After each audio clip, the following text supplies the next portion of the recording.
उसकी जो इज्जत है और एक औरत की इज्जत को, उसके मकान को मजबूत करने में जब यही बेटी बहू बन जाती है, उसका किरदार, उसके नजरिया बदल जाता है। मैं आप के भी इन बच्चों को पेश कर रहा हूँ इस जज्बे के साथ। आप इनको गौर से देखिए, अगर माशरे में हमारे घरों में इस तरह का माहौल है, तो इस मुकालमे का मकसद ये है कि हमारे ज़हन, दिल, दिमाग, शऊर, मसाला और फलाह को, बिगाड़ को खत्म करें और अच्छाइयाँ आपस में तकसीम करें और इसमें खुशबू के एक दूसरे को मुआत्तर करें।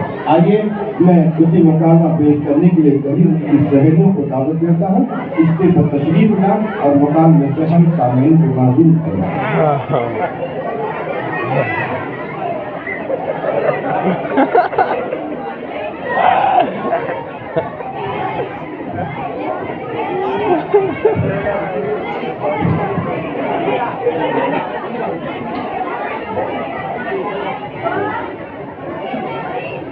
बाल हटा रहे हैं अरे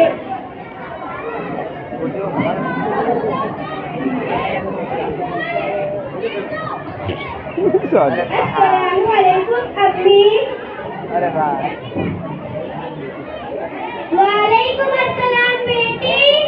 अम्मी, आज ऑफिस में मेरी सहेली के बर्थडे पार्टी में इतना काम था, मैं तो थक गई हूँ।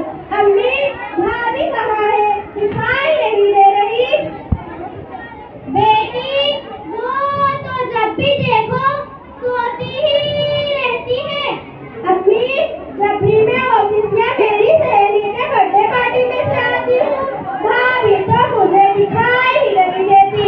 इतना थकी रहती हूँ, एक गिलास पानी तक नहीं पूछती। ना वक्त पर खाना मिलता है, ना धुला धुलाया कपड़ा मिलता है। और अभी मुझे मेरी सहेली मीनर के साथ शॉपिंग पर भी जाना है। मेरे कपड़ों पर इस्त्री भी नहीं है और अभी मैं शॉपिंग पर जाने के लिए क्या पहनूंगी? और थोड़ी देर में मुझे देखने के लिए मेरे ससुराल वाले आ रहे हैं। सारा घर बिखरा पड़ा है, वो लोग आकर देखेंगे तो क्या कहेंगे? अम्मी, तुम सौदा को बहू बना कर लाई हो या महारानी बना कर लाई हो? कहती है कि अपने और अपनी अम्मी के कपड़े खुद ही धो लिया करो। आखिर उसे किस बात का उम्र है? तुमने तो उसे सर पर चढ़ा कर रखा है। देखना, तुम एक दिन बहुत पछताओगी। ठीक है बेटी, मैं उस चुड़ैल की अभी खबर लेती हूँ।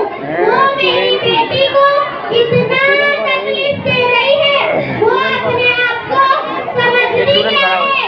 बहू, इधर आओ तो। इतना दूर में बहू क्या बात है अम्मी? चल बड़ी आई अम्मी की बच्ची, तुझे मैंने बहू बना कर लाई हूँ या महारानी बना कर लाई हूँ? तू सब पर हुकूमत करने के लिए आई है। मेरी बेटी शिफा को वक्त पर कपड़ा धोकर क्यों नहीं देती? उसे वक्त पर खाना क्यों नहीं देती?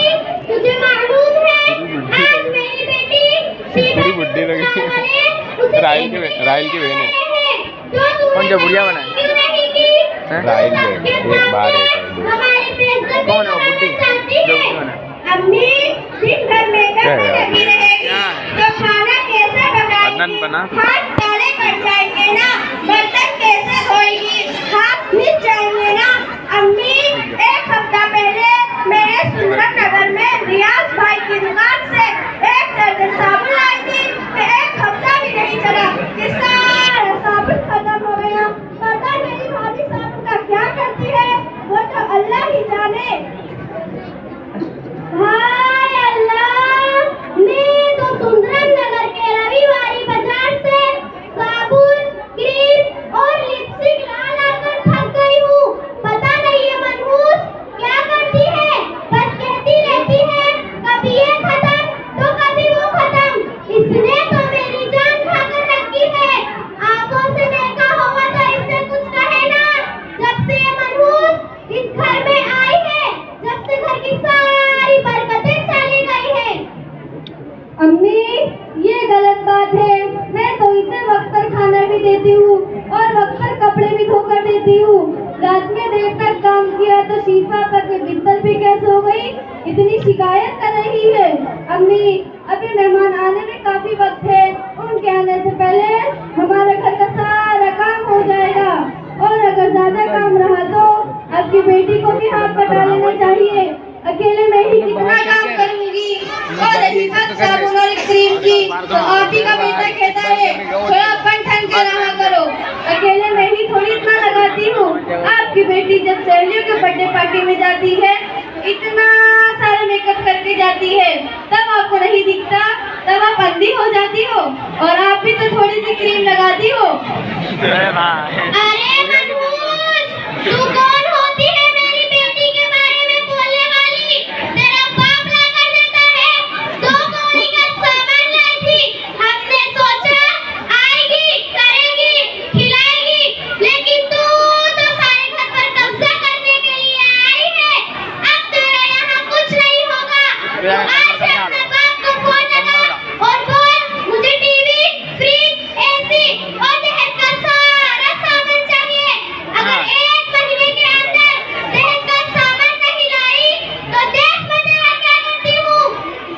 और आज के बाद मेरी बेटी शिफा के पिस्ता या किसी चीज को हाथ मत लगाना, वरना तेरा हाथ तोड़ दूंगी। अम्मी, अब तक जो वर माफी चाहती हूँ। मेरी शादी के वक्त मेरे माँ बाप से जितना हुआ उन्होंने दिया, अब वो इतना नहीं ला सकते। तू क्या लाई है भिखारा? अगर 1 महीने के अंदर दहेज का सामान नहीं लाई तो देख मैं तेरा क्या करती हूँ। चल भाग यहाँ से। अम्मी, मेहमान आ गए। अस्सलाम वालेकुम। वालेकुम अस्सलाम। आइए आपा, बैठिए। नहीं, आप बैठिए। शिफा, तुम्हारे ससुराल वाले आए हैं, चाय नाश्ता लेकर आओ बेटी। अरे भाई ससुराल वाले सबसा ही आपके यहाँ बर्तन, कलम, बाल्टी, फ्रिज, ये सब क्या है? हम भीख में रह रहे हैं क्या? इसमें सोफा, एसी, वॉशिंग मशीन, ये सब कहाँ है? आप अपना सामान और अपनी बेटी यहीं रखिए, हम जा रहे हैं। नहीं आपा, रुक जाइए ना। नहीं, हम जा रहे हैं। अम्मी जी, रुक जाइए ना। नहीं, हम जा रहे हैं। अस्सलामुअलैकुम। वालेकुम अस्सलाम। अरे आपा, आप ये क्या दंगा फसाद कर रही हो? देखिए आपा, आपके यहाँ की औरतें कितनी औरतलाक होती हैं। शादी से पहले कहती हैं दहेज का सारा सामान दूंगी, अब कैसे टाल मटोल कर रही हैं। देखिए आपा, हमने क्या दहेज की रस्म निकाल रखी है। शादी में हमको लड़की मिल जाए ये बहुत है। आखिर आपकी भी तो लड़की है, कल उसके ससुराल वाले भी यही मुतालबा करेंगे, फिर आप क्या करेंगी? और अगर यही सिलसिला चलता रहा तो दीन और दुनिया तकलीफ में पड़ जाएगी और ससुराल में किसी को आराम नहीं मिलेगा। हर किसी को जताना अपना काम है। ससुराल वालों की ख्वाहिश हम पूरी नहीं कर पाएंगे तो कल हमारी भी बेटी किसी के घर जाएगी तो उसे भी तकलीफें होंगी, वो भी ससुराल वालों के ताने सुनेगी। और सबसे पहले हमें चाहिए कि हम जिसकी बेटी लाए हैं वो हमारी भी बेटी है। अगर हम अपनी बहू को बेटी समझेंगे तो हमारी बेटी भी बेटी समझी जाएगी। हमने अक्सर अखबार में ऐसा सुना है कि दहेज के मुताबिक सास बहू के झगड़े से खुदकुशी कर लेता है। कैसी सास है कि बहू को जला दिया और मार दिया। और जब हम किसी की बेटी बहू बनाकर लाते हैं तो हम उसे नौकरानी समझते हैं। छोटी छोटी गलती पर हम उसके खानदान वालों पर लानत करते हैं। हदीस में आया है कि आप सल्लल्लाहु अलैहि वसल्लम ने एक जगह 3 मर्तबा कसम खाकर फरमाया, हर वो शख्स मोमिन नहीं। साहबा ने अर्ज किया, या रसूल अल्लाह, वो कौन है? आप सल्लल्लाहु अलैहि वसल्लम ने इरशाद फरमाया, उनकी शरारतों से उनका पड़ोसी महफूज न हो।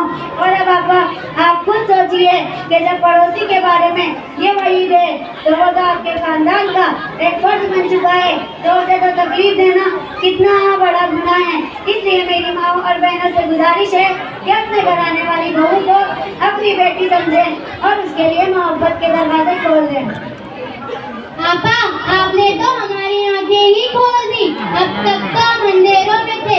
हम एक दूसरे पर तोहमत लगा रहे थे, एक दूसरे को जलील करना, ये तो हमारी जिंदगी का पेशा बन चुका था। आपा, आप मुझे माफ करना, मैंने आपसे दहेज का मुतालबा किया। और आपा सुनो, अब मैं आपकी बेटी को अपनी बहू बना कर ले जाऊंगी। और आपा सुनो, अब मैं आपकी बेटी का निकाह बिल्कुल सादगी से करूंगी और जरा भी दहेज का मुतालबा नहीं करूंगी।